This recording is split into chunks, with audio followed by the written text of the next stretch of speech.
La Cafetera es un programa de radio que se financia gracias a las aportaciones de los oyentes. Si te gusta el periodismo que defiende y sientes que te acompaña, hazte mecenas y ayúdanos. Infórmate en radiocable.com/mecenas. Buenos días, Resistencia. Pues me he hecho mecenas por tantas razones que no he encontrado ninguna para no serlo. Buenos días.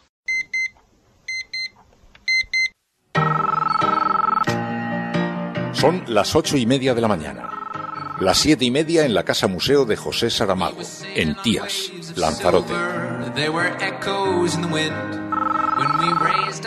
Buenos días, mundo. ¿Quieres un café? En el programa La Cafetera de Radio Cable. En una entrevista en Radio Cable. Durante 20 minutos en Radio Cable y dice todo lo que van a escuchar. Mañana La Cafetera de Radio Cable. Radio Cable, que ha conseguido una auténtica primicia. Ha entrevistado esta mañana y ha conseguido situar esa entrevista y lo que le ha dicho en los titulares de todos los principales.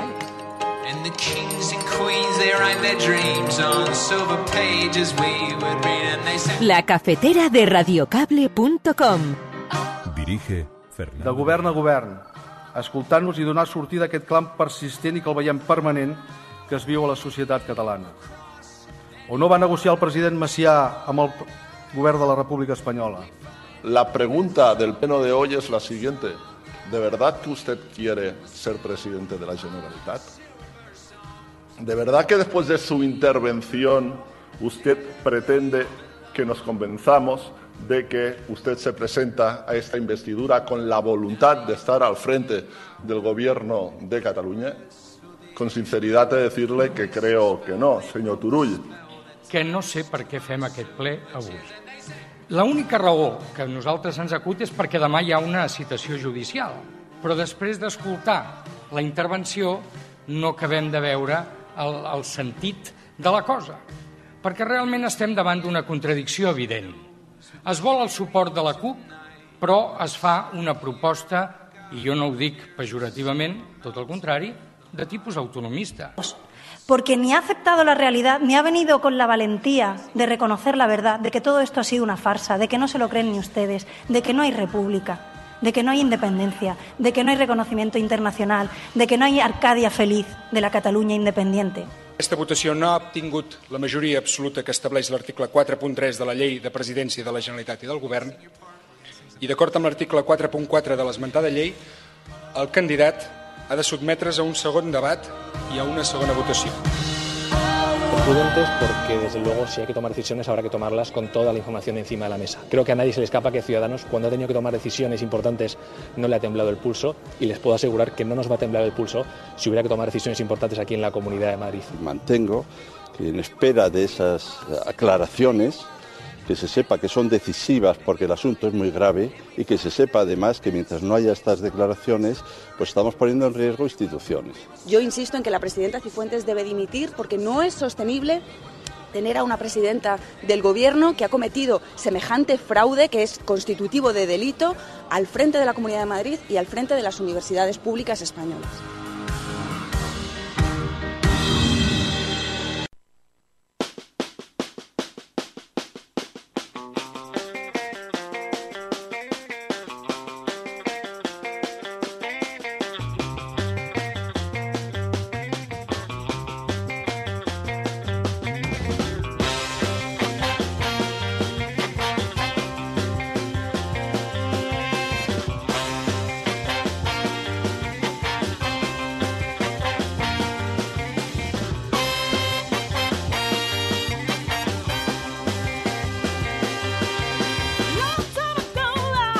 Saludos, cafetera, muy buenos días, bienvenidos una mañana más a este programa en el que tratamos de analizar qué es lo que está ocurriendo en este mundo cada vez más complejo.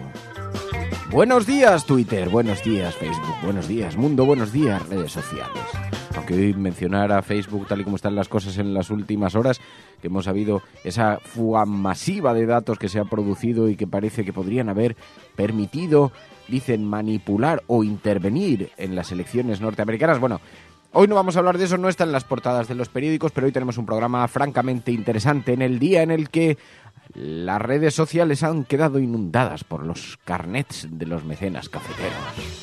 Sí, llevábamos muchos días pidiendo que revisaseis vuestros datos, aquellos que formáis parte del cuerpo de mecenas de la cafetera, para que los datos que habéis introducido en PayPal que revisaseis, porque es nuestra vía de comunicación postal, a lo más tradicional, la que entregan los carteros, porque íbamos a hacer un envío y lo que hemos hecho ha sido enviar un carnet de socio, carnet de mecenas. Bueno, están llegando un montón, todavía quedan algunas horas y se han enviado, de manera que habrá lugares a los que tarde más en llegar, pero ya sabéis que la sorpresa que preparábamos era ese pequeño carnet de mecenas y por eso en las redes sociales en las últimas horas habéis visto que hemos retuiteado carnet por carnet todos aquellos que lo iban tuiteando y que nos parece que como muy simbólico que se va llenando de cafeteras la red social. Así está la cosa de Twitter.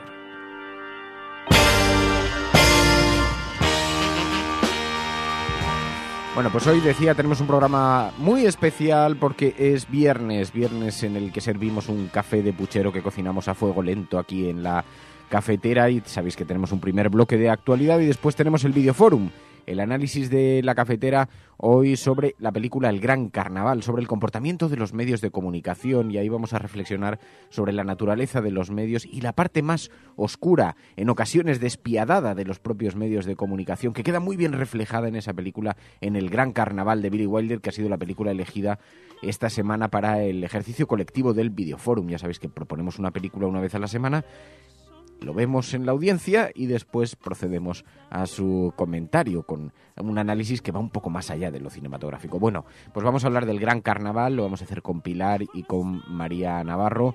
Y con Pilar de la Peña hablaremos además de la prensa internacional, que es lo que ha tenido esta semana acomodo en los medios de comunicación internacionales cuando se refieren a nuestro país. Este es el menú del día, el menú de la cafetera, así que servimos las tazas, colocamos los periódicos, hacemos la llamada del bosque de Sherwood y proscritas, proscritos, siéntense alrededor de esta mesa, siempre hay sitio para alguien más.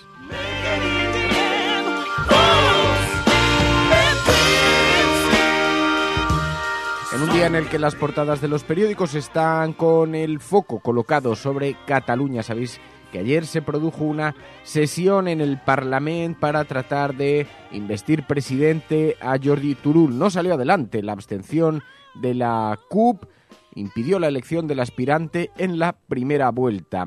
La segunda vuelta sería eliminada si el dirigente del PDeCAT ingresa en prisión y a esta hora lo que los mentideros de la Corte insinúan es que eso parece bastante probable, salvo que hiciera movimientos... Pero esto ya pertenece más a la rumorología que a la información, salvo que hiciera movimientos autonomistas, porque ahora veréis que fueron algunos de los reproches de ayer. Pero dice el periódico El País, con este procedimiento se pone en marcha el plazo para unas nuevas elecciones. El País hoy en portada titula Turull se presenta al Supremo sin lograr ser elegido presidente. Claro, ya veníamos diciéndolo aquí en las últimas horas, se escuchaban voces de repetición de elecciones. Nadie descarta ese nuevo escenario, aunque está por ver que sea posible, porque todavía es verdad en esencia, digamos en procedimiento, quedaría una segunda convocatoria, pero es verdad que Jordi Turull no podría aspirar a la misma en el caso de que estuviera en la cárcel o fuera inhabilitado. La investigación atribuye al candidato un papel clave en el proceso, dice el periódico El País hoy en su portada precisamente. Dice que los investigadores de la Guardia Civil que están examinando los gastos que la Generalitat llevó a cabo para poner en marcha el referéndum cifran en 1,6 millones el dinero público malversado. Esos fondos se emplearon en los envíos de correspondencia, la campaña para los catalanes en el extranjero, la publicidad institucional y la presencia de observadores internacionales. Así que en el informe remitido por al juez Pablo Llarena por la Guardia Civil, Jordi Turull se le atribuye un papel, entonces era consejero de presidencia y portavoz del gobierno, y se le atribuye un papel o una cierta responsabilidad en la supuesta malversación de 1,4 millones de euros. Llarena va a decidir hoy precisamente el destino judicial de Turull, así que está por ver que tenga consecuencias jurídicas. Y ayer escuchábamos pues un montón de, en esta sesión en el Parlamento, un montón de afirmaciones en esta dirección, la principal, la del Partido Popular, que casi en los términos y conociendo esta información, colocándola sobre la mesa, sonaba casi amenaza. La pregunta del pleno de hoy es la siguiente. ¿De verdad que usted quiere ser presidente de la Generalitat? Porque aquí el que levanta ¿De verdad que después de su intervención usted pretende que nos convenzamos de que usted se presenta a esta investidura con la voluntad de estar al frente del Gobierno de Cataluña? Con sinceridad de decirle que creo que no, señor Turull. Eso decía Xavier García Albiol desde el Partido Popular, pero Jordi Turull realmente aprovechaba la ocasión para tender la mano y, eso sí, ponía en contexto histórico los procesos de conversación que se han producido històricament. De govern a govern, escoltant-nos i donar sortida a aquest clam persistent i que el veiem permanent que es viu a la societat catalana. O no va negociar el president Macià amb el govern de la República Espanyola, o no va negociar el president Tarradellas amb el govern del president Adolfo Suárez. Per què ara no es vol parlar? Per què no ha de ser possible el diàleg i la negociació del president de Catalunya que resulti investit d'aquesta cambra amb el del govern espanyol, el senyor Mariano Rajoy?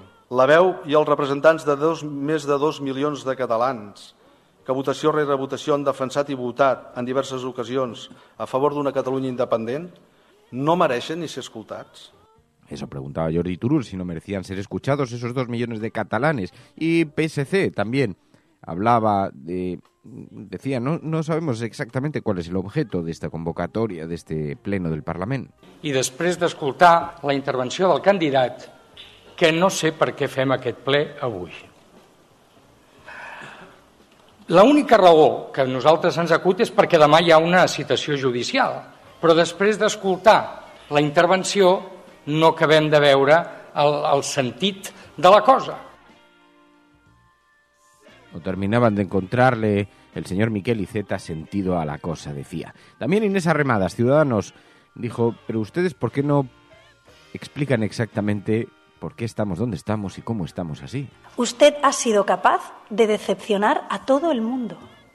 Y es difícil decepcionar a todo el mundo cuando uno hace un discurso político. Siempre a los tuyos más o menos. Pero usted ha sido capaz de decepcionarles, creo, sinceramente, que a todos. Porque ni ha aceptado la realidad, ni ha venido con la valentía de reconocer la verdad, de que todo esto ha sido una farsa, de que no se lo creen ni ustedes, de que no hay república, de que no hay independencia, de que no hay reconocimiento internacional, de que no hay Arcadia feliz de la Cataluña independiente. Ni ha venido con la valentía que yo creo que debería tener usted o alguien de su partido o de sus partidos independentistas, tarde o temprano, mejor temprano que tarde, ni ha venido tampoco a escuchar lo que seguro que muchas personas a las que ustedes han ilusionado durante años con la independencia querían escuchar. Eso decían desde Ciudadanos y mientras tanto vemos en el periódico El País como ponen de manifiesto esto, la abstención de la CUP impide la elección del aspirante en primera vuelta. Turull se presenta al Supremo sin lograr ser elegido presidente, dice el periódico El País en su portada. El periódico La Razón dice la CUP inhabilita a Turull, Rovira, Forcadell y Bassa renuncian al acta horas antes de acudir al Supremo que podría enviarles a prisión junto a Turull, Rull y Romeva. Los antisistema tumban la investidura, dice La Razón, y abocan a elecciones tras romper con PDeCAT y Esquerra Republicana. El candidato evita referencias a la independencia y pide diálogo ante la citación judicial de hoy. Mientras tanto, Moncloa sentencia el proceso está acabado, mantendrá el 155 si no hay govern, dice el periódico La Razón hoy en su portada. En la línea similar, el periódico ABC, reos de su farsa, la guerra abierta con la CUP, frustra el intento desesperado del secesionismo de investir a Turull antes de que el juez pueda ordenar hoy su ingreso en prisión, dice el periódico ABC. Y el periódico El Mundo, la CUP revienta la operación Turull para burlar al Supremo, dice los antisistema no apoyan el candidato y rompen su alianza con Junts per Cat y Esquerra Republicana. Combatiremos en la calle. Dijeron, solo aceptarán a Puigdemont y ponen en marcha la cuenta atrás para nuevas elecciones. Forcadell, Rovira y Bassa dejan el escaño antes de comparecer hoy ante Llarena. Esto en lo que se refiere al asunto catalán, que es, como digo, el asunto central en las portadas de los periódicos, con imagen destacada en los mismos. También la OCDE no ve posible que España pueda subir las pensiones con el IPC. Trump inicia una guerra comercial con China y libra un momento a la Unión Europea, dice el periódico El Mundo. Y el ayuntamiento dice ahora que el mantero muerto en Lavapiés venía huyendo. Sí, ayer precisamente continuaba la polémica en torno a esto porque hubo incidentes de nuevo en Lavapiés y todavía se escuchan ecos de la muerte de este inmigrante huyendo de la policía, que es la nueva versión que mantiene el ayuntamiento hoy lo vemos recogido en la portada del periódico El Mundo. Bueno, mientras tanto, además de este asunto, sigue coleando todavía el máster de Cristina Cifuentes, la presidenta de la Comunidad de Madrid, que sabéis que fue señalada por el diario.es porque hay aparentes irregularidades muy serias en la forma en la que obtuvo este máster. Pues vemos en la portada del periódico La Razón: la universidad investigará el máster de Cifuentes, dice el periódico La Razón. En efecto, ayer tuvimos conocimiento de que la Rey Juan Carlos va a investigar el máster de Cifuentes tras haberla respaldado. La cúpula de la Universidad Pública Madrileña da un giro en su intervención tras respaldar inicialmente el expediente académico de la presidenta regional, dice el periódico El País, y en el diario.es, el medio que destapó esto, dice: el catedrático que avaló a Cifuentes ante la prensa no figuraba como director del máster cuando ella era alumna. La misma funcionaria que modificó las notas de Cifuentes la acompañó a recoger su título en 2017, dice el diario.es, en esta nueva información que deja una vez más este asunto completamente destapado. Modificar un acta en la universidad requiere de más de una persona y deja un rastro digital y físico, dice el diario.es, que además ayer señalaba a última hora que el tribunal que supuestamente evaluó el trabajo de fin de máster de Cifuentes es ilegal, no reúne los requisitos. Además de hacer un análisis sobre las incongruencias de los documentos que aportó Cifuentes para intentar exculparse, y en un nuevo giro de esta historia que no termina de cerrarse a pesar de los intentos de una parte de la universidad y el equipo de Cristina Cifuentes. Bueno, ayer esto seguía siendo todavía la polémica, digamos, en Madrid, en los círculos de la Comunidad de Madrid. Prudentes, porque desde luego si hay que tomar decisiones habrá que tomarlas con toda la información encima de la mesa. Creo que a nadie se le escapa que Ciudadanos, cuando ha tenido que tomar decisiones importantes, no le ha temblado el pulso, y les puedo asegurar que no nos va a temblar el pulso si hubiera que tomar decisiones importantes aquí en la Comunidad de Madrid. Mantengo que, en espera de esas aclaraciones, que se sepa que son decisivas porque el asunto es muy grave, y que se sepa además que mientras no haya estas declaraciones, pues estamos poniendo en riesgo instituciones. Yo insisto en que la presidenta Cifuentes debe dimitir, porque no es sostenible tener a una presidenta del Gobierno que ha cometido semejante fraude, que es constitutivo de delito, al frente de la Comunidad de Madrid y al frente de las universidades públicas españolas. Así que Cifuentes sigue todavía, la polémica en torno a su máster sigue todavía destacada en la actualidad. Bueno, esto es lo que se refiere a la actualidad nacional, pero además sabéis que en el programa seguimos con mucha atención lo que publican los medios de comunicación internacionales sobre nuestro país. Estás escuchando La Cafetera, si lo estás haciendo eres La Resistencia, no estás sola. Prensa internacional. Podrán decir todos los periódicos del mundo lo que quieran. Secessionist parties in Catalonia have wasted no time following the reconvening. Vamos a esta hora con información de último minuto. A esta hora en España, el ex vicepresidente del gobierno... En España finaliza el recuento de votos en los comicios municipales y autonómicos con una participación del... En las últimas semanas hemos podido comprobar cómo los medios de comunicación internacionales... Imagínense cualquier lector de la prensa extranjera que descubre que al que se propone para el Banco Mundial... A Spanish nurse who helped treat 2 Ebola victims in Madrid has tested positive for the disease herself. Spain announced that a nurse is the latest to be diagnosed. Bueno, ya está por aquí como cada semana Pilar de la Peña, con quien analizamos la manera en la que los medios de comunicación internacionales se han referido a nuestro país. Pilar de la Peña, muy buenos días. Hola, buenos días. Bueno, en una semana en la que, claro, los incidentes, los altercados que se produjeron tras la muerte de Mame Valle en Lavapiés han tenido una gran repercusión en los medios de comunicación internacionales, ¿no? Sí, han sido recogidos por casi la totalidad de los grandes medios, el Washington Post, ABC News, Telegraph, Le Monde, The Guardian, es decir, han sido muchos los que se han hecho ecos. La prensa africana también ha tenido bastante eco. Cada medio se ha fijado en un aspecto concreto. Los medios internacionales, los anglosajones y los franceses, lo que sobre todo destacan fueron la violencia que desencadenó este incidente. No entran mucho en los motivos del fallecimiento. Por ejemplo, de Telegraph es el único que dice que fue una muerte controvertida, pero lo que sobre todo destacan es que provocó un estallido social que evidencia ciertas tensiones con la inmigración en España. Varios medios, por ejemplo, se hacían eco de que el senegalés fallecido, Mame Valle, pues llevaba 14 años en España y seguía estando en régimen de ilegal, ¿no? Ponían un poquito el foco en estos aspectos. vamos, otros medios, como por ejemplo Le Figaro, resaltaba la violenta represión policial a la manifestación. Y los medios africanos, sobre todo, lo que destacaban era la reacción del gobierno senegalés de protesta por lo que había sucedido, pero lo que más ha llamado la atención ha sido eso, esa especie de estallido, digamos, que no se esperaba y que no existía esa sensación de que había tanta tensión con la inmigración en España.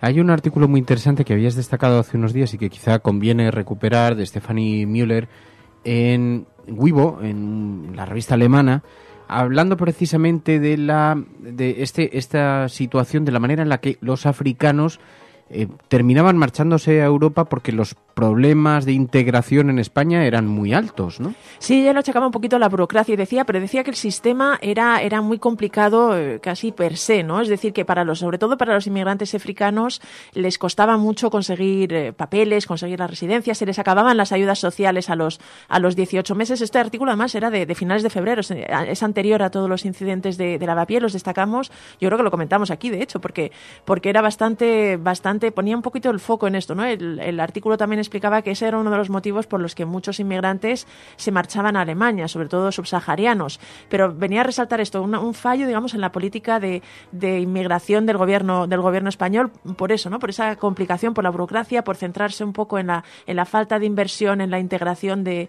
las personas que llegaban y lo ponía como un caso, digamos, del que no estar demasiado orgullosos. Luego, además, ha habido otras noticias también que han tenido protagonismo en la prensa internacional. Veíamos como el Washington Post y la BBC coincidían en poner de manifiesto los recortes en términos de libertad de expresión, derechos civiles, a prisión por cantar, los raperos, ¿no? Sí, sobre todo el artículo del Washington Post que salía con este titular, ¿no? Entre signos de interrogación, a prisión por cantar en España, ¿no? Se sorprendía un poco de esto. Es verdad que cuando se supo la sentencia de Valtonyc, muchos medios internacionales hicieron eco de ella, pero en este caso el Washington Post también hablaba del caso de Pablo Hasél y sobre todo señalaba esto, ¿no? Que en España se está dando que parece que los cantantes y los raperos son un objetivo de la justicia, y la BBC prácticamente el mismo día publicaba un reportaje en el que decía que los raperos en España se le estaban aplicando sentencias de terrorismo por las letras o por comentarios en Twitter. Ya hemos comentado por aquí que es algo que llama mucho la atención fuera, y el hecho de que puedan ir a la cárcel. De hecho, en el reportaje del Washington Post insistían en que en concreto Valtonyc estaba a la espera de una última apelación, pero ya estaba preparándose para su posible ingreso en prisión. Esto es verdad que recordaban un poco todos los casos en los que la libertad de expresión ha estado cuestionada en España, pero vamos, indica que estas sentencias, en fin, desde fuera les está costando entenderlas.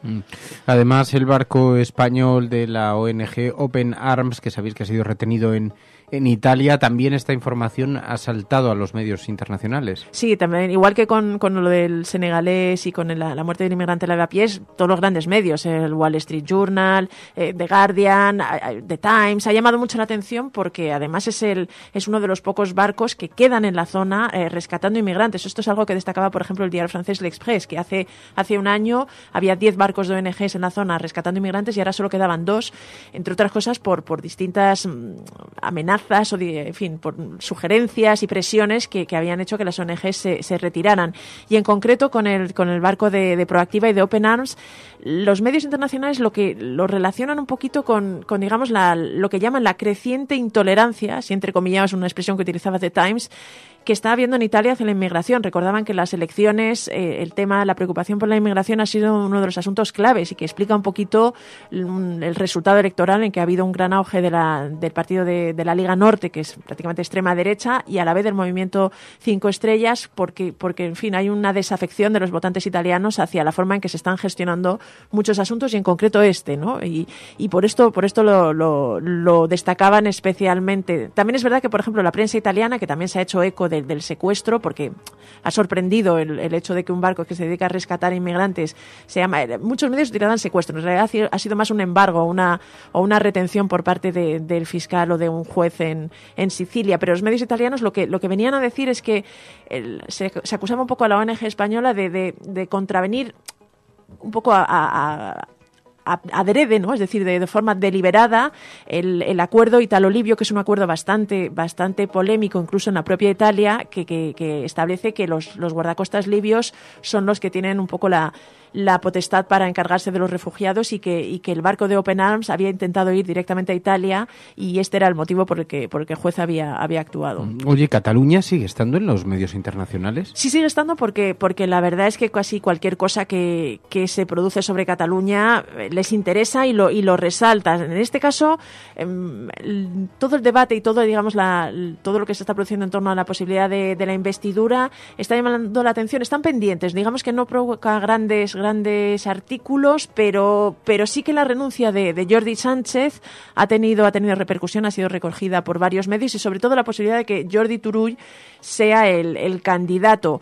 Lo que pasa que los medios internacionales no terminan de ver que pueda ser el hombre que desbloquee la situación, ¿no? Que por fin logra un presidente de la Generalitat, y que pueda, en fin, salir de la crisis en la que lleva ya Cataluña 3 meses desde las elecciones, y 2 más si nos remontamos al 1 de octubre o al 27 de octubre, que es cuando se declara la DUI. En concreto señalan que Turull, tendría la posibilidad, no necesita autorización del Supremo para ir a la investidura, con lo cual sería posible, pero es un candidato bajo fianza, y que además tendría que enfrentarse a los mismos cargos de sedición y de rebelión con los que se acusa a los líderes del independentismo. Entonces lo han recogido The Times y, en fin, algún medio francés también se ha hecho eco de que se habla de él como el posible candidato que desbloquee la investidura, pero ya os digo que no terminan de verlo del todo claro. Y después lo que sí que hemos visto es que la situación de cierta inacción política ha sido destacado en algún medio internacional, de político, aunque dicen el Congreso parece hiperactivo, el Congreso español, pero mucho ruido y pocas nueces, poco eficaz. Sí, es lo que venía, es un artículo de su corresponsal Diego Torres que está aquí y señala esto, que si tú observas la actividad que hay en el Congreso, pues es hiperactiva, frenética, ¿no? Dice, claro, los nuevos grupos, la fragmentación que se ha dado en las elecciones ha hecho que los nuevos grupos políticos estén ansiosos por tener protagonismo y por hacerse ver y por tener repercusión en los medios y en la opinión pública. Pero decía que había muchas comisiones, se presentaban muchas propuestas atrevidas, pero en realidad se estaba aprobando muy poca cosa, y la mayor parte de lo que se estaba aprobando eran meras transposiciones de normativa europea, que realmente el gobierno, por ejemplo, apenas había presentado 8 o había conseguido aprobar 8 de sus propuestas. Y lo que venía a decir es que, bueno, se corría el riesgo, que es algo que ya se mencionaba cuando, ya lo mencionó algún medio como el Financial Times, cuando al final hubo investidura, que esta podía ser una legislatura que desde el punto de vista legislativo fuera perdida, ¿no? Y se terminaba el artículo de Político, que cuántas legislaturas así se puede permitir un país, ¿no? Es decir, que es verdad que son 4 años en los que se podían haber hecho reformas, y había incluso la posibilidad de la reforma territorial y la educativa, que había negociaciones, pero parece que no va a salir nada de esto, y planteaba esta paradoja en España.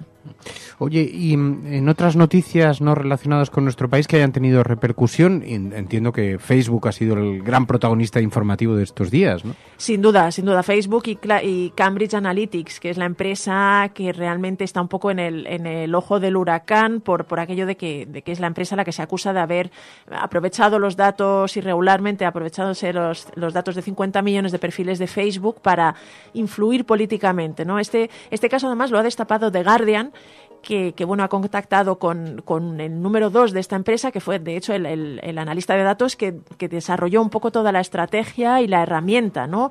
Han hablado de Steve Bannon porque consideran que se ha abusado, es decir, que la campaña de Donald Trump recurrió a esta empresa y a estas cuentas para establecer parte de su estrategia en redes, ¿no? Que consistía pues en intentar influir en los perfiles que pensaban que podían ser cercanos a ellos, pues a base de enviarles información que les podía convencer de votar a Donald Trump. También se cree que se pudo utilizar en el referéndum del Brexit, y The Guardian lleva 1 año investigando esta historia. Ha colaborado también con el New York Times y con Channel 4 y está teniendo una repercusión enorme, ¿no? Porque además deja un poco a los pies de los caballos a Facebook, que además The Guardian revela que hace 3 3 años ya supieron que se habían usado estos datos, porque el caso es bastante rocambolesco, ¿no? La empresa recurre a una app que un profesor de Cambridge, de ahí el nombre de la empresa Cambridge Analytica, hace como para estudiar perfiles a través de Facebook y, claro, consigue la autorización de 200 y pico mil personas que se someten a su estudio, pero la app está diseñada para coger los datos de todos los contactos que tengan eso, de ahí los 50 millones de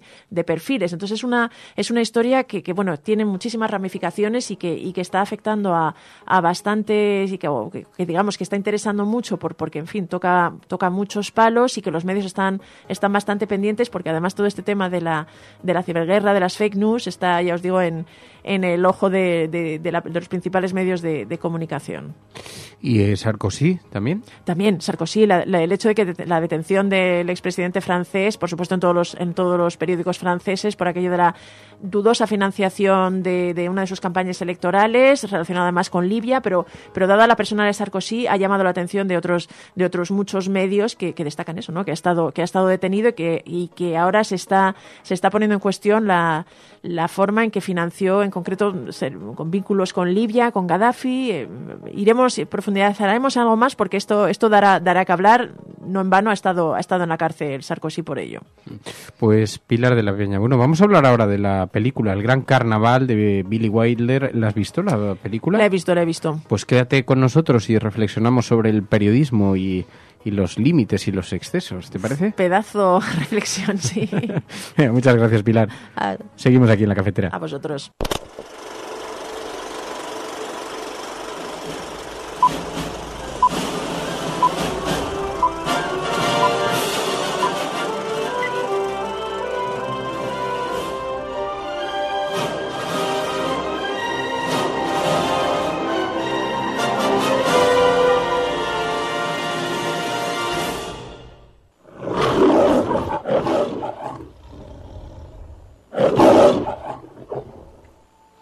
Aquí se parten de risa cada vez que suena el león haciendo... Pero es la sintonía con la que damos inicio a este videoforum. Teníamos dudas, estábamos diciendo, pero ¿sabemos si la gente ve las películas? A ver si vamos a estar aquí todas las semanas poniendo deberes y poniéndonos como deberes ver las películas, sacar los audios y luego que la gente no la esté viendo. Pero bueno, llegan algunos mensajes de manera que da que pensar que la película elegida esta semana, El Gran Carnaval de Billy Wilder, para ser objeto de análisis aquí en el videoforum, pues por lo menos, bueno, es un clásico, es una gran película, os ha gustado, ¿no? Sí. Te deja un sabor así un poco agridulce y es un tal despliegue de cinismo que en el fondo te deja así un poco, pero es un película, vamos. Era una película que nos parecía muy acertada porque después de todo el carnaval que se ha montado en torno al... Bueno, algunas noticias de sucesos que se han dado en este país, asesinatos, etcétera, y el tratamiento que se han dado en algunos medios de comunicación, pero no solamente, porque pasa en atentados terroristas, pasa ante un montón de noticias que vemos como el comportamiento ético de los medios de comunicación dan por lo menos lugar a bastante debate. Así que nos parecía que una película que nos iba a permitir reflexionar sobre esto era El Gran Carnaval,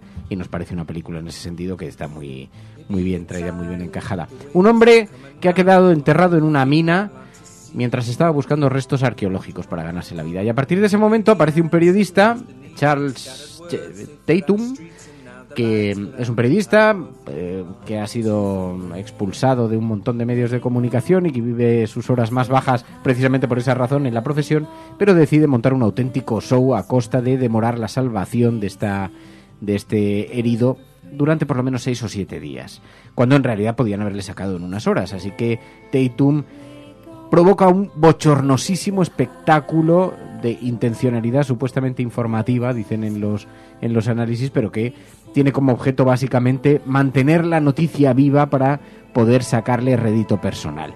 El perfil, como decían Pilar y María, pues es de un cinismo absolutamente vergonzoso. Es un periodista que no tiene ningún rigor ni ningún código ético más allá que el de la fama y mantener las historias vivas. Ahora vamos a hablar sobre eso y sobre qué paralelismos puede haber con la realidad, que nos puede dar mucho juego. Pero ya se le empieza a ver por dónde respira cuando llega a la oficina del periódico local y se ofrece como profesional antes de descubrir a la persona que está enterrada en la mina. Bien, señor Wood, estoy de paso en Albuquerque y mientras desayunaba leí su periódico. Pensé que le interesaría mi opinión. Por supuesto. Pues bien, me hizo vomitar. No crea que yo esperaba algo como el New York Times, Pero incluso para Alburquerque resulta bastante pueblerino. De acuerdo, aquí tiene su dinero. ¿Y ahora cómo es eso de ganar 200 a la semana? Veo que no le suena mi nombre. En efecto. Eso es porque aquí no llegan los periódicos del Este. Pensé que si hubiera caído alguno en sus manos, habría leído mi columna. Charles Tatum. Trabajé en Nueva York, Chicago, Detroit. ¿Y los 200? A eso voy. Señor Wood, yo cobro $250 a la semana.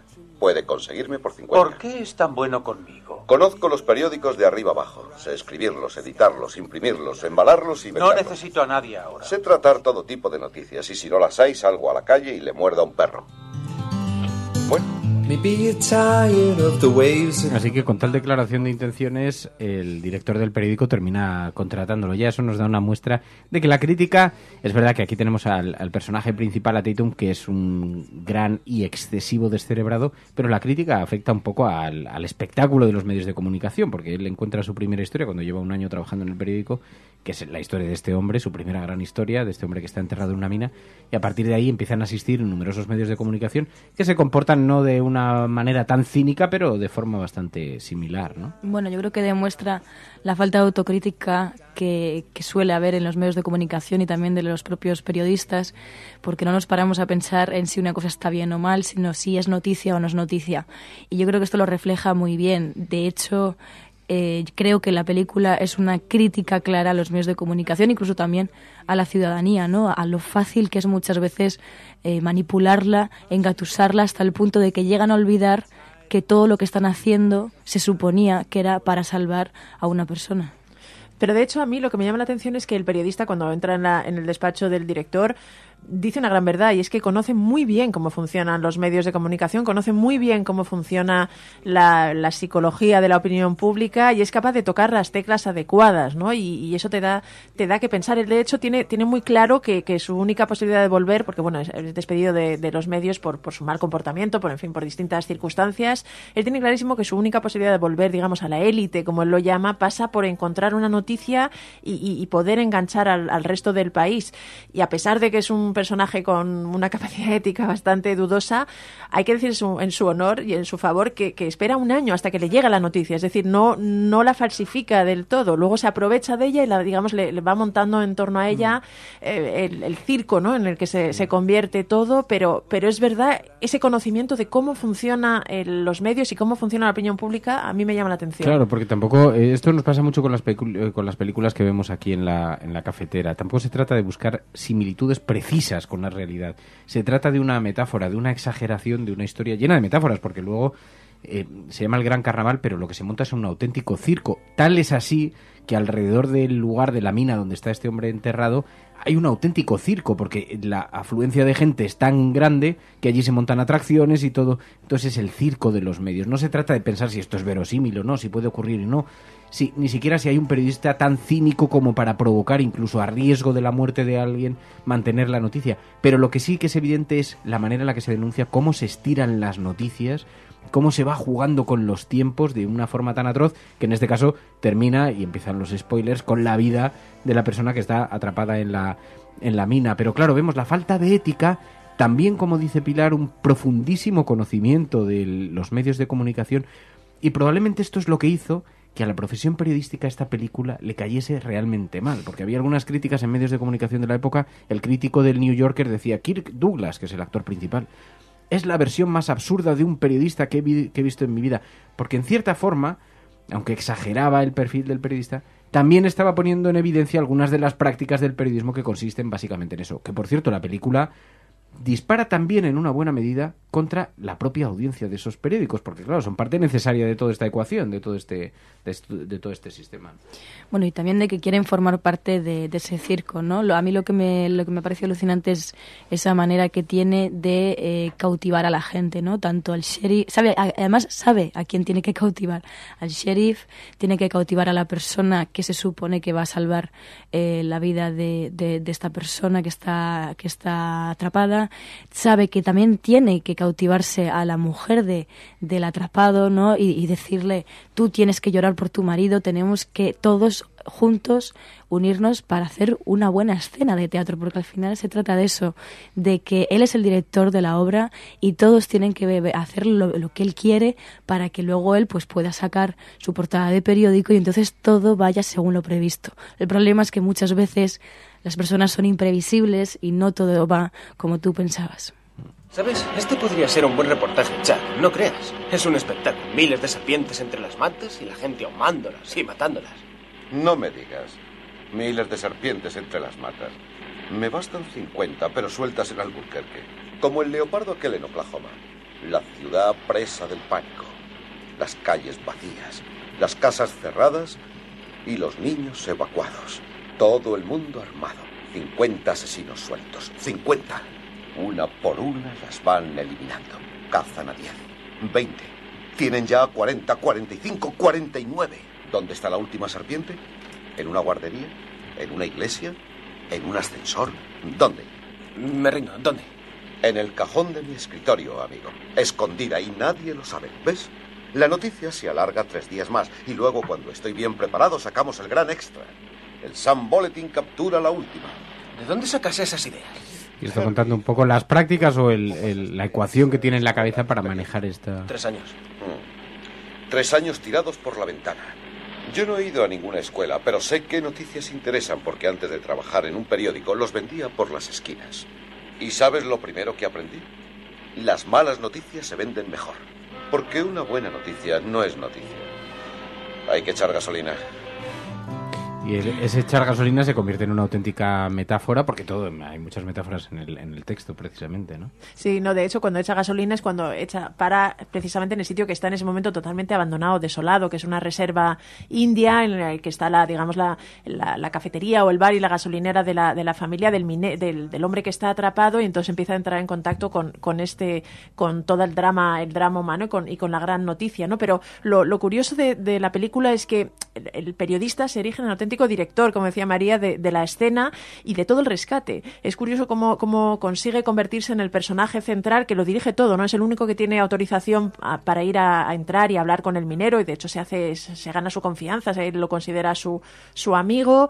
Quizá esto sea lo más inverosímil, ¿no? Que un periodista llegara a tener tal nivel de protagonismo en una situación así. Pero por lo demás, la forma en que dirige y en que va, pues eso, manipulando a las distintas personas para que cumplan, digamos, el papel que él les ha adjudicado, yo sí lo veo. Es decir, creo que aunque a pesar de las críticas de los periodistas, es un papel que ves de vez en cuando en algunos de los programas de sucesos, en algunos de estas cosas. No es un perfil que sea tan raro, no es tan absurdo como decía el crítico del New Yorker. Es que es verdad que ves actitudes que se ven en la profesión, por desgracia.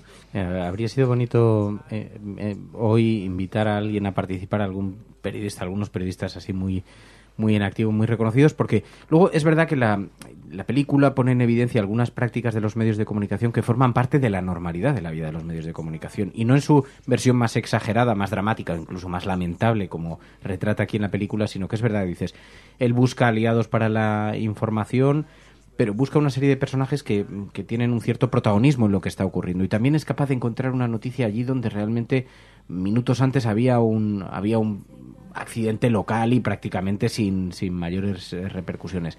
Es verdad que el drama de la película hace que él fuerce la situación para que continúe estando atrapado, y eso termina con la vida del hombre que está atrapado en la mina, pero es verdad que hay algunos elementos, porque hay quien ha creído ver en la película, nos llegaban algunos mensajes que decían, veo algunos personajes que se podrían identificar perfectamente con profesionales de este país, ¿no? Y había quien mencionaba a Inda con un poco de maldad, o ciertos comportamientos, o Pedro J. gestionando las informaciones sobre los GAL o sobre el 11M y cómo lo iba manteniendo en el tiempo, cómo iba gestionando la información. Claro, es que hay prácticas periodísticas que se reproducen así.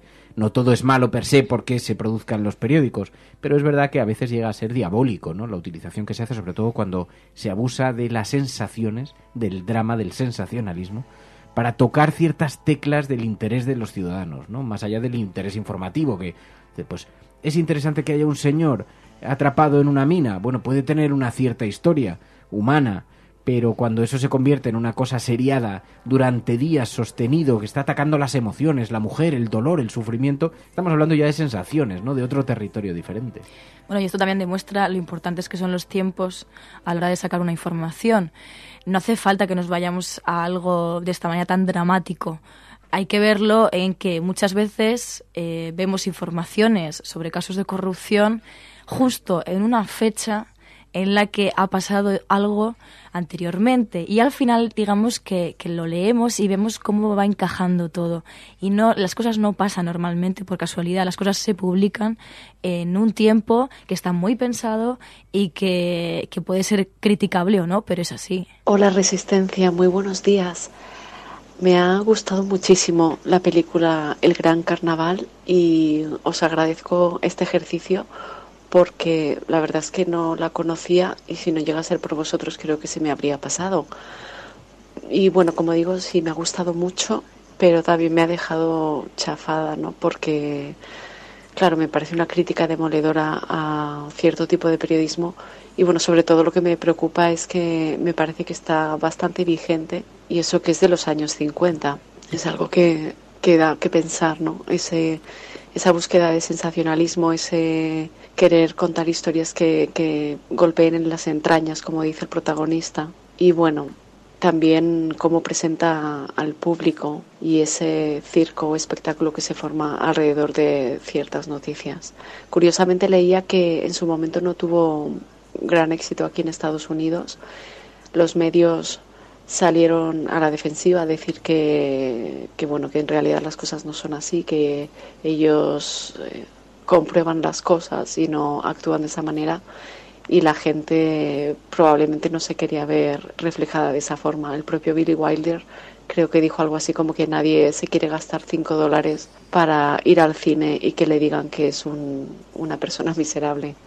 En fin, muy buena película y eso, muchas gracias. Un beso. Muchísimas gracias a ti, Beatriz. Beatriz, además de oyente de este programa, que vive en Los Ángeles, es periodista de la BBC. Así que tiene doble valor, porque es verdad que nos llama mucho la atención la crítica tan formidable a ese periodismo que todos identificamos perfectamente, y mucho más en estos días donde hemos visto noticias de actualidad muy relacionadas con los sucesos que cabrían perfectamente en la definición de lo que hemos visto, ¿no?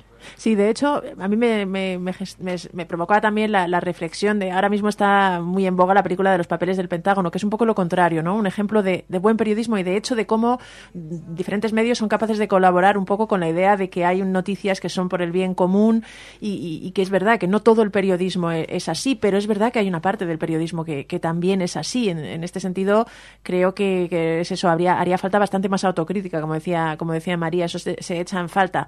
También es verdad que hay otra cosa que a mí me llama la atención de estas historias. Esto es una película, pero siempre me ha suscitado curiosidad por qué determinados casos, determinados sucesos generan esa especie de vendaval y de huracán informativo y otros similares y que en teoría tenían los mismos ingredientes no lo consiguen, ¿no? Es curioso, es decir, hemos tenido ahora el ejemplo reciente de la desaparición de Gabriel, de todo el caso, que es verdad que luego ha sido un caso pues que ha tenido muchos giros y muchas sorpresas que digamos pueden explicar un poquito esa repercusión, pero es curioso cómo determinados casos captan la fibra sensible del público y eso a mí me parece difícil de forzar, a pesar de que la película lo deja caer, que es posible fingirlo o es posible crearlo, ¿no? Yo siempre me sorprende porque hay otros muchos casos que a priori podrías decir que tienen los mismos ingredientes y sin embargo no generan esa ola de solidaridad o de interés. Por eso también, más allá de que el periodista te guste, ese personaje te guste o no, sí que es verdad que entiende muy bien el comportamiento humano. Es verdad que él al final no acierta con su estrategia, pero por eso mismo, porque las personas son imprevisibles, pero sí que acierta con algo, y es que él sabe que si la persona que está atrapada aparece muerta, él habrá decepcionado a todo un pueblo, y sabe que ese final no puede ser un final para su historia, no es vendible.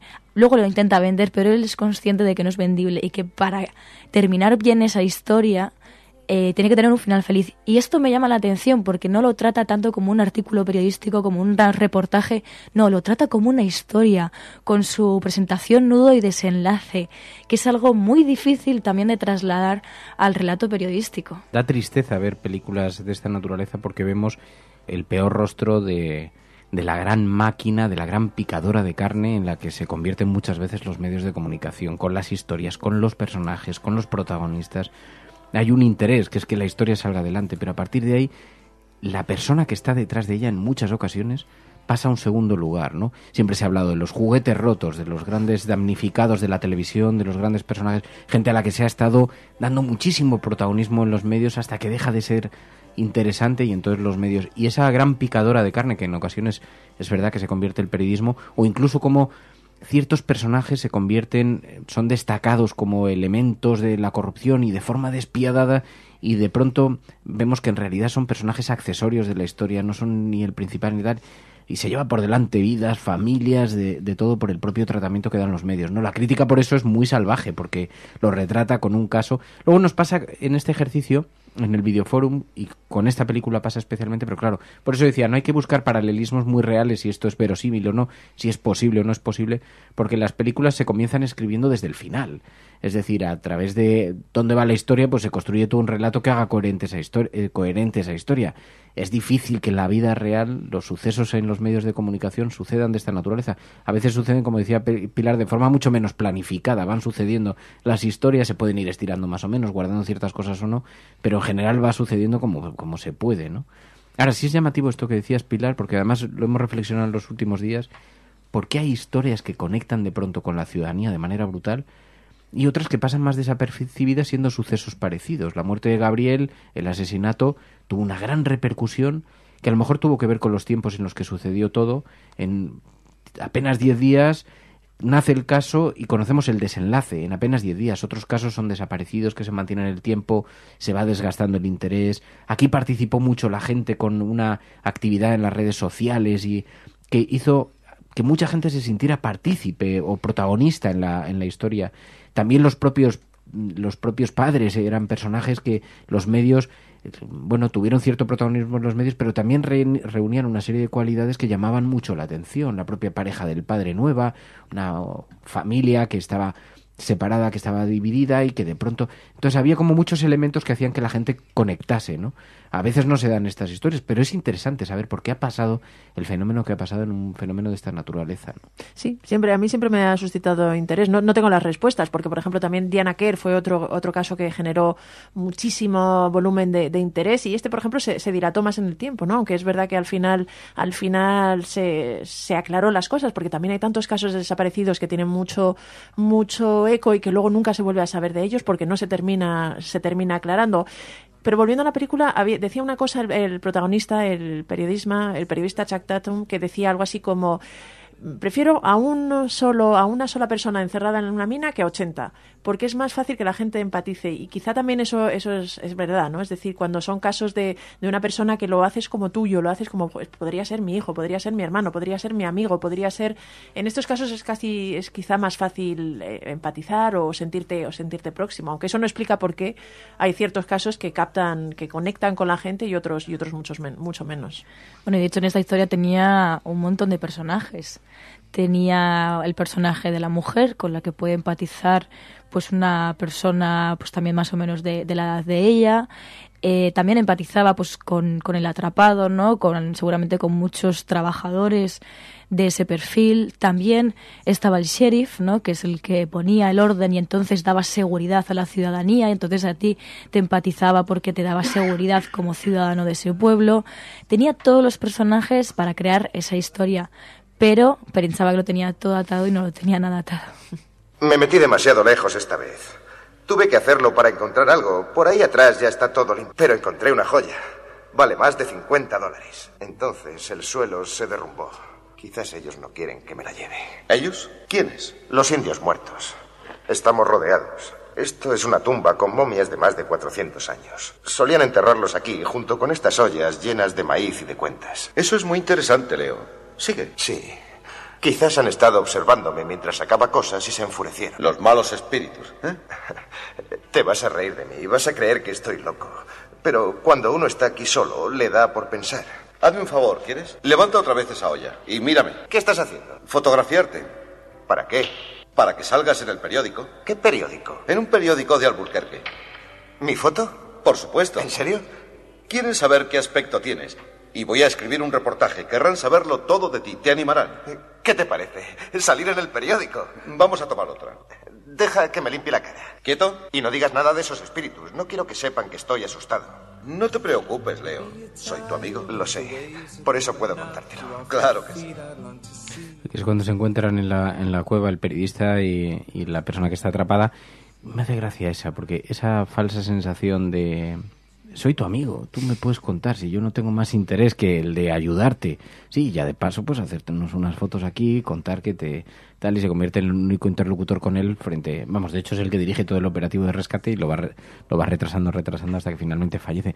Que luego al final hay un intento de redención y hay un intento por parte del periodista de explicarle al mundo que ha sido el verdadero culpable, pero no le da tiempo porque también se muere antes de tal. Digo, ya sé que es mejor llegar al final de esta sección con los spoilers, ir de forma secuenciada, pero en fin. Bueno, el caso es que lleva la historia, tiene el historión, considera que tiene el historión y se pone en contacto con el periódico también. Vamos a por ello. Ya verá. Mañana esto va a estar repleto, aunque tenga que llamar al gobernador y sacarlo de la cama. Operadora, póngame con Alburquerque 4923. Hola, Sam Bulletin. Tatum al habla. Ponme rápido con el señor Wood. ¿Señor Wood? Tatum. No, nada de eso, al contrario. Estoy en un sitio encantador que se llama Escudero, a unas 3 horas de ahí. Olvídese de las serpientes. Tenemos algo mejor. Aquí hay pájaros. Buitres. 7 buitres. ¿Qué le parece esto? La maldición de la montaña de los 7 buitres. Claro que no sabe de qué hablo, pero se lo voy a contar. Y espere a ver las fotos. Se las envié con Harvey. No estoy borracho, señor Wood. Quizás un poco excitado, pero es porque a no ser que se declare una guerra hoy, la portada de mañana es esta. Bien.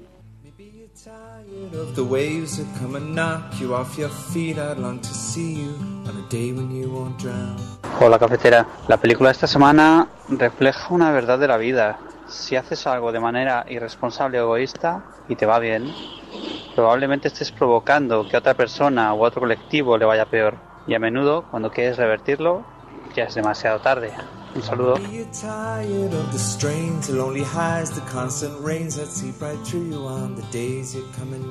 Sí, eso es verdad. A veces es demasiado tarde porque, de hecho, antes de intentar redimirse, cuando el médico le dice que el protagonista está con una neumonía y que le quedan 12 horas, el periodista Tatum intenta cambiar, intenta decir que, bueno, pues vamos a entrar de la otra manera, le tenemos que sacar con vida porque la historia tiene que tener un final feliz.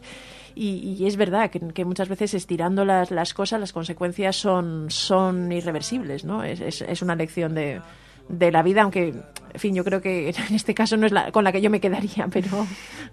Bueno, en realidad todo se le desmorona porque no controlan los tiempos. Habría que pensar cómo hubiese sido la película si les sacan antes, tienen, es verdad, menos días anteriores al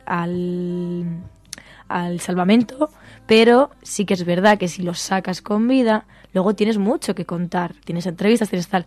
Entonces, periodísticamente no supo controlar los tiempos, aunque pensaba que lo tenía todo bien. Y claro, al final era demasiado tarde, no solamente para la vida de esta persona, que era al final lo más importante, sino también para la historia periodística, que ya no valía. Pero lo que sí que es cierto es que la manera en la que él marca los tiempos, la manera en la que va espaciando cuáles son las respuestas que se deben dar, pues lo hace bastante verosímil. Sinceramente, hace la película bastante verosímil. Tras ver la película, que por cierto esta semana me he dormido porque ni me había enterado de qué película era, me he despistado totalmente. Vaya, mira que es inevitable compararla con los circos mediáticos que han rodeado el procés o que rodean cualquier ataque a Podemos, y cómo van dirigidos y cómo se alargan hasta la extenuidad noticias insignificantes que realmente en cualquier otro momento de la historia de nuestra vida no hubieran tenido ninguna relevancia. Entonces, bueno, pues eso nos tiene que dar que pensar, pero vamos, les tendría que dar mucho que pensar a estos periodistas que están desvirtuando su profesión. Porque además es una película de los años 50, pero tiene una vigencia, también el guión es de una redondez increíble, claro, es un clásico, Kirk Douglas, película de Billy Wilder, con una puntuación altísima en Film Affinity, y es una película que siempre recibe un montón de críticas. Por eso, es verdad, esta semana la elegimos en viernes, pero se dio la circunstancia de que entre las votaciones Buenas noches y buena suerte compitió, quedó en empate con esta misma película, y nosotros lo desempatamos de forma artificial, pero también porque pensábamos que era interesante ver una película que normalmente, nos lo decía también Bea desde la BBC, decía que me ha hecho ilusión descubrir esta película porque de otra manera no la habría visto, que es parte de lo que consiste también el ejercicio de Videoforum. Es un ejercicio colectivo, pero se trata no de elegir películas que ya hemos visto, sino descubrir cosas nuevas. De hecho, nos quedamos con las ganas de ver la de Lenny, que también habla sobre un escándalo y la importancia también de los medios en torno a ese escándalo. O sea que... Luego es verdad que la película tiene lugar en los años 50 y entonces hay muchas de las claves que da que tiene que ver con eso, aunque hoy en día todavía te las son creíbles, ¿no? Es verdad que las ves, pero es cierto que ahora mismo el ciclo de noticias ha cambiado radicalmente en los últimos 10 años. Es decir, ahora es mucho más difícil estirar las noticias. Es verdad que tienes que ser muy fino si quieres controlar estos tiempos porque es difícil que las noticias duren más de 24 horas casi. Muchos escándalos, muchas grandes noticias, grandes exclusivas. Va tan rápido todo que a veces cuando ha pasado 3 días te parece que ha pasado casi un mes, ¿no? Entonces, por ejemplo, el caso de Gabriel, bueno, pues por las distintas circunstancias es verdad que se estiró, pero no es tan sencillo estirar. De hecho, a veces nos llama la atención, ¿no? Una noticia que está, digamos, en todas partes y que genera que tiene una enorme repercusión, a los 3 días casi parece olvidada. No sé si eso es bueno o es malo, pero es una circunstancia que está ahí y con la que hay que contar a la hora de contar las noticias. Se solapan unas a otras, pero luego hay profesionales en España que tienen una increíble, digamos, habilidad para conseguir hacer eso. Recuerdo, por ejemplo, Pedro J. Ramírez siempre se ha dicho, y creo que además alguna vez, me parece que fue Iñaki Gabilondo, que en alguna conversación le dijo, no, yo creo que que Pedro J. Ramírez podría haber sido un gran periodista, pero fue un gran vendedor de periódicos. Y es verdad que, porque claro, activaba algunas teclas, probablemente, desde luego, en algunas ocasiones no ya rozando, traspasando algunas de las líneas más fundamentales de los hechos. Hay que ver cómo se defendió durante meses en el periódico El Mundo la teoría de la conspiración, el 11M, ¿no? Dando por hecho que es evidente que en una investigación de ese calado, en un suceso de esa naturaleza, es natural que se produzcan un montón de errores en la investigación, de incluso equivocaciones, un montón. Estamos hablando de miles de personas alrededor, de miles de situaciones, de miles de mochilas de un sitio a otro, del trasiego, no ya el trasiego informativo, el de las pruebas, el de los sucesos, el de las cosas que iban ocurriendo. Es evidente que eso puede producir incoherencias pero claro, dar espacio a la especulación y a tocar territorios. Es que se llegó a acusar de manera más o menos directa, porque incluso algunos pasaron de la insinuación a decirlo claramente, a señalar a Alfredo Pérez Rubalcaba como el que había puesto casi prácticamente las bombas en los trenes, ¿no? Así que todo esto, pero sin embargo en la habilidad de la gestión informativa, de la manera en la que se iba dando a conocer en los medios, es indiscutible la increíble habilidad que tienen algunas personas como Pedro J. Ramírez para conseguir eso, ¿no? Bueno, pero también es verdad, es eso que seguramente en esa época sería relativamente más fácil, ¿no? Porque ahora en el mundo digital, si le queremos llamar así, enseguida pues te sale una Cristina Cifuentes, aunque haya tardado en comparecer, te sale una Cristina Cifuentes en Periscope que nadie la esperaba a las 12:30 de la noche. El caso, por ejemplo, de Cristina Cifuentes es la misma noticia que ayer, pero han tenido que sacar un montón de informaciones nuevas. Yo no sé si han llegado a sacar casi 6 o 7 informaciones sobre este mismo tema. Entonces, es verdad que es muy difícil alargar un tema en el tiempo, pero sobre todo porque tienes que sacar muchas versiones, porque el tiempo de Internet es cuestión de segundos. Señor Tatum. Señor Tatum. Bien, se dirige hacia nosotros. Señor Tatum, ¿podría dedicarnos unos instantes, solo unas palabras sobre Leo y sobre cómo ve la situación? Bueno, estamos progresando, pero en esta operación cada segundo cuenta. Estoy seguro de que los radioyentes me van a perdonar, así como al señor Smollett, que va a volver a su puesto en el barreno. No sé por qué utilizan un barreno. No hace falta entrar desde arriba. Hay formas más rápidas de sacarlo. ¿Cómo se llama usted? Mi nombre es Cusack. He trabajado mucho tiempo en las minas de plata, ya en Virginia. En fin, tal como lo veo yo... Adelante, señor Cusack, estamos muy interesados. Bueno, tuvimos derrumbes, bastantes, y uno de ellos a más profundidad que este. ¿Ha sufrido alguna vez un derrumbe, señor Cusack? No personalmente. Pues yo sí. Quizá no sea exactamente un... Aquí esta es una escena que es una escena muy interesante porque es verdad que el periodista utiliza... Claro, aparece un testigo que ha tenido una experiencia similar, parecida, y que dice que se puede llegar a la víctima en mucho menos tiempo a través de la propia galería de las... Entonces, como esto pone en cuestión la teoría, la versión oficial del periodista, del protagonista, pues entonces le lanza un par de preguntas para distraer la atención, y ahí se ven algunas prácticas que dices, es verdad, en el manejo de los propios mecanismos de la profesión también eso puede pesar a la hora de mantener en una noticia, ¿no? Sí, de hecho, una de las preguntas que le hace, bueno, ¿ha tenido usted una experiencia? Sale otra mujer contando su experiencia que empieza a desviar la atención, aunque la pregunta clave es cuando le dice, ¿pero consiguieron sacar con vida a la persona? Y dice, no conseguimos. Entonces, como que desactiva por completo la historia. Y eso reflexionábamos que también es verdad que a veces la importancia de la pregunta clave en el periodismo se ve muy bien reflejada, ¿no? Como el ser capaz de tocar la tecla adecuada hace que una historia triunfe, o que al revés te la puedas desviar, se deshaga, ¿no? Imaginaos ahora mismo el equipo de Cristina Cifuentes en esta semana trabajando frenéticamente para encontrar una manera de desactivar esa información, o de desviar, o de conseguir poner en evidencia algunos aspectos que pueden ser o no relevantes para este caso, pero se consigue. Pues claro, todo esto pasa tanto desde la perspectiva de los periodistas, que en ocasiones incluso trabajando de esa manera que estábamos diciendo, casi despiadada, pero también pasa por parte de aquellos que quieren desactivar informaciones, ¿no? Y esto se convierte en una carrera que muchas veces pues coloca el interés general en un segundo o tercer plano, o en la verdad en un segundo o tercer plano, ¿no? Bueno, y la muestra de que no has sabido desactivarlo fue, por ejemplo, la comparecencia de Cospedal, cuando dijo lo de que había sido en diferido y se lió.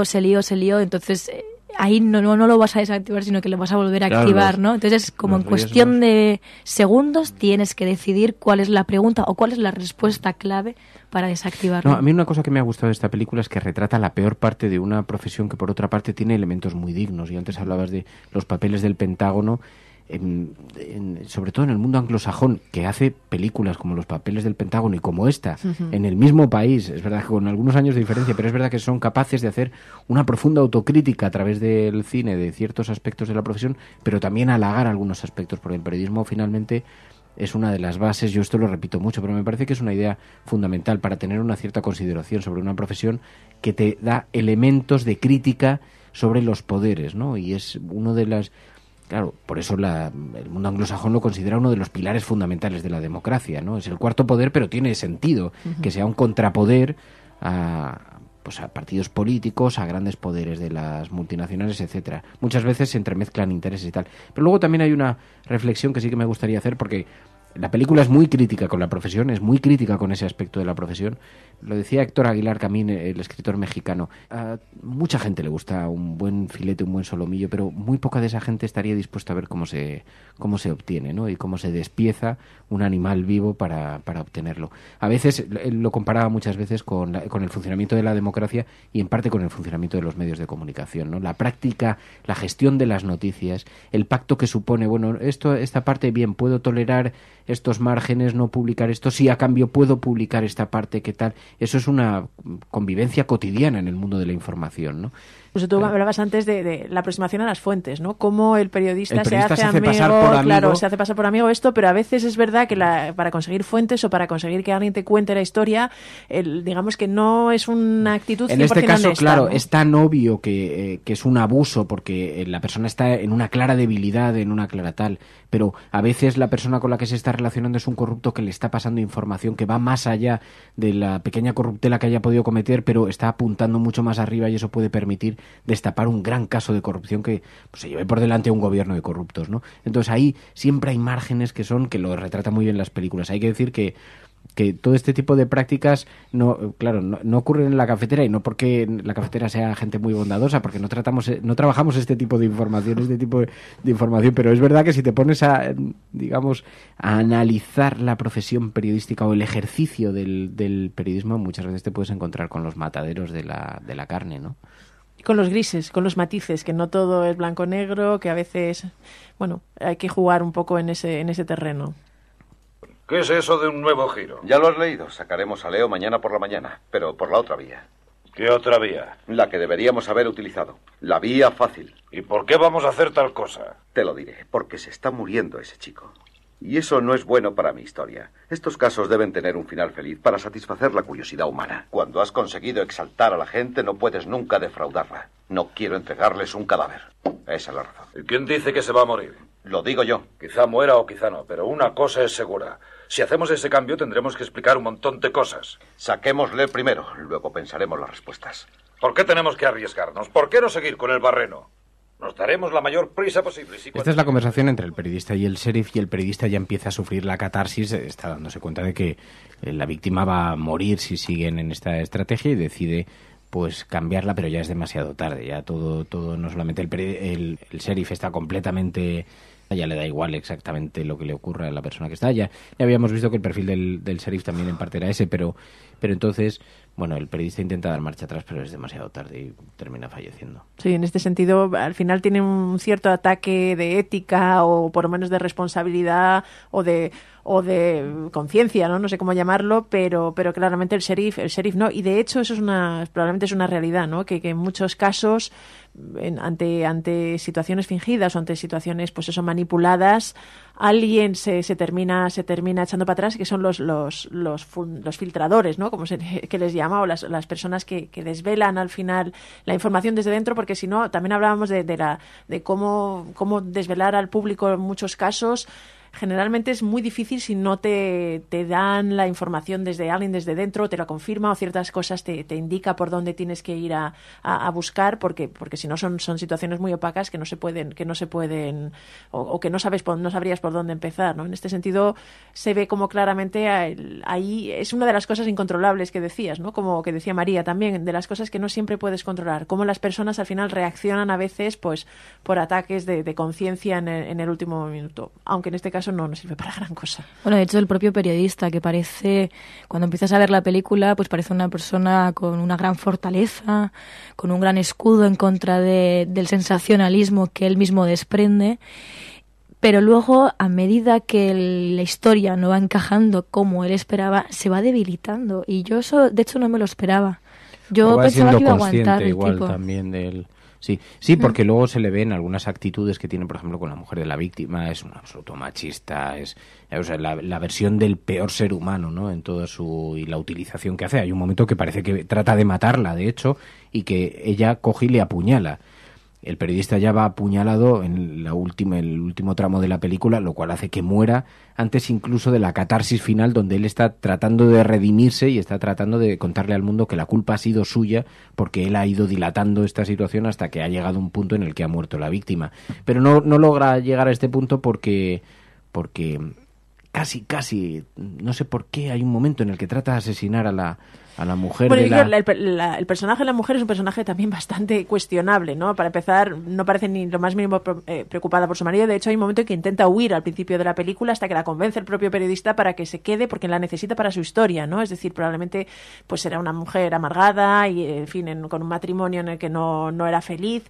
Luego lo que pasa es que, como va viendo, es la encargada del local, va viendo que con el circo que se va montando empieza a tener grandes recaudaciones, pues, pero también es un perfil que realmente no dice mucho del ser humano, ¿no? Porque no parece que le da bastante igual lo que pase con su marido y, en fin, incluso intenta flirtear con el periodista, que él le exige que sea la viuda, o digamos, la viuda no, pero digamos la mujer doliente que necesita para su historia. Es una relación un poco viciada desde el primer momento, que termina muy mal, sobre todo para Tatum, ¿no? Para el periodista, para Kirk Douglas. ¡Silencio! ¡Silencio, todo el mundo! La feria está funcionando a pleno rendimiento. ¡Les habla Charles Tatum! ¡Escuchen! La feria que él mismo ha provocado. ¡Escuchen! Leo Minosa ha muerto. Murió hace un cuarto de hora, con el barreno a solo 3 metros de él. Ya no podemos hacer nada. Nadie puede hacer nada. Está muerto, ¿me oyen? Marchaos a casa, todos. El circo ha terminado. Se da cuenta de que, en fin, probablemente ahí empieza el momento de la redención y empieza el momento de la catarsis que vive viendo lo que ha provocado y todo el circo mediático alrededor y la gente correteando alrededor de la feria esa mientras hay un ser humano que ha muerto, ¿no? Pero es una gran metáfora, está muy bien, y es una gran crítica a la parte más oscura de la profesión periodística y por desgracia vemos reflejados muchas conductas, ¿no? Y es fácil y además es conveniente incluso admitirlo para aprender y para tratar de evitarlo, y esto es un gran ejercicio también de autocrítica, ¿no? Pero también para entender la responsabilidad que tienen los medios para bien y para mal, porque también hay que decir que en muchos casos también la profesión sirve para el bien, que es para destapar, por ejemplo, casos de corrupción y para dar informaciones que les sean útiles a la opinión pública a la hora de defenderse y a la hora de reflexionar sobre el mundo en el que están viviendo. Sí, yo tampoco quiero hacer una llamada tampoco al positivismo, porque como buen ejercicio de autocrítica hay que aceptarlo como tal y aprender de las conductas, pero es verdad eso, porque ¿qué habría pasado del barco de Proactiva si no existieran los medios de comunicación para contar, no solamente cuando nació como proyecto, sino incluso ahora que ha sido detenido por las autoridades italianas, ¿no? Y así tantas y tantas denuncias que terminan formando parte de la opinión pública porque se trasladan a través de los medios de comunicación y sirven como mecanismo. Imaginaos cómo actuarían las oligarquías, los grandes poderes, si no tuvieran nadie que denunciase, aunque sea en algunas ocasiones de forma interesada, de forma cruzada, o porque lo destapa alguien que ha salido por razones más allá de la información, pero bueno, al final se convierte en el vehículo para denunciar ante la gente algunas injusticias y hacer este mundo un poquito mejor en ocasiones, ¿no? Pero esta es una película de autocrítica y realmente deja la profesión periodística por los suelos, y todos encontramos actitudes que reconocemos perfectamente en el comportamiento no ya solamente del periodista protagonista, sino también de la propia profesión y de los que acuden allí, porque dices, bueno, no son tan encarnizados como el protagonista, pero también son capaces de arrastrar por el suelo cualquier información, ¿no? Así que, bueno, un gran ejercicio interesante y que nos permite aprender. Sí, sin duda. Aprender desde el punto de vista de periodistas y desde el punto de vista de consumidores también de información, porque es verdad que también refleja cómo la gente se deja manipular o se deja embaucar por estas historias. Luego también a veces es difícil discernir cuáles son las noticias realmente importantes, las noticias realmente de calado, de las que simplemente te entretienen, ¿no? Es decir, en este caso, pues hombre, la vida de un hombre estaba en juego, no es puro entretenimiento, pero sí hay algunas veces que tienen mucho más impacto, pequeñas noticias que digamos son pues pequeños sucesos que otras historias que en el fondo tienen unas implicaciones y unas posibles repercusiones mucho más graves y mucho más grandes.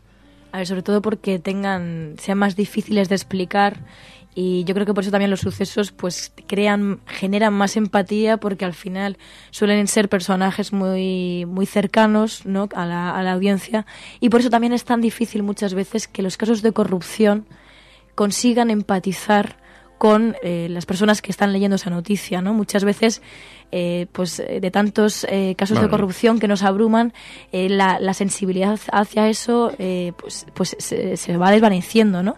Y en eso también se ve perfectamente. Si tú tienes unos personajes claros en la historia, tú vas a empatizar y vas a intentar hacer lo que esté en tu mano para llevar a cabo también esa denuncia. Y además que es verdad que muchas veces los fascículos, casos de corrupción que se prolongan durante meses con muchos protagonistas que van unos de otros y que tampoco aportan una gran novedad a la propia historia. Y dices, bueno, hay un caso de corrupción que ha movido esta parte del presupuesto público, pero empiezan a sucederse nombres. Al final la gente acaba agotada de tanta sobreinformación, ¿no? Y muchas veces el trabajo en donde falla la profesión es no saber ponerle freno incluso a algunas de las. Pero bueno, sea como sea, el caso es que es verdad. El Gran Carnaval, la película de Billy Wilder, hoy la elegida en este fórum cafetero para ser analizada y que nos permite profundizar también un poco más en los aspectos más oscuros de la profesión periodística. Pilar, María, muchísimas gracias. Muchas gracias. Gracias a vosotros. Bueno, y ahora pondremos la votación para elegir, vamos a intentar repetir Lenny, que también, bueno, no lo sé, porque también volver a tocar los medios de comunicación también es un tema que igual está un poco agotado, pero... Igual acabamos tirando piedras sobre nuestro tejado. Bueno, no, yo creo que, oye, todas las cosas tienen aspectos buenos y aspectos malos, ¿no? Y es interesante abordarlos. Y la autocrítica siempre es lo que hace mejorar las cosas, ¿no? De hecho, yo recuerdo que es una de las virtudes que se achaca a los europeos. La civilización europea ha habido siempre mucha capacidad para la autocrítica y en el periodismo debería haber mucha más.